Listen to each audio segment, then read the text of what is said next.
Assalamualaikum warahmatullahi wabarakatuh. Aku dipayun, hayu urang panjatkeun puji sinareng syukur kehadirat Allah Subhanahu wa taala anu atos saparenan urang sadaya nikmat sareng hidayahna janten urang tiasa pamprok jonghok pertandingan basa dina waktos anu teu kadugi bingahna ieu. Shalawat sinasareng salam mugia salamina ngatong kajungjunan urang sadaya Nabi Muhammad sallallahu alaihi wasallam. Ka kulawargina, sahabat-sahabatna, sareng urang sadaya salaku umatna.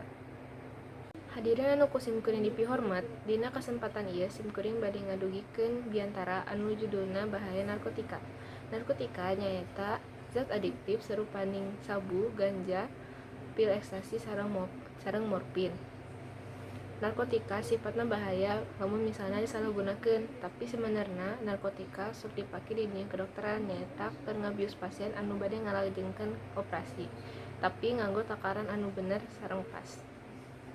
Hadirin anu sami linggih, narkotika bisa nyebabkeun karusakan dina otak, sarupaning kecanduan sareng halusinasi. Naon ari halusinasi teh?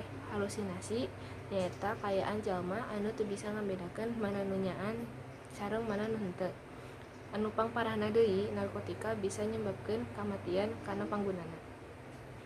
Jadi, hayu urang jauhan narkoba jeung ngalaksanakeun budaya hidup bersih jeung sehat, rajin olahraga, sareng konsumsi makanan anu sehat.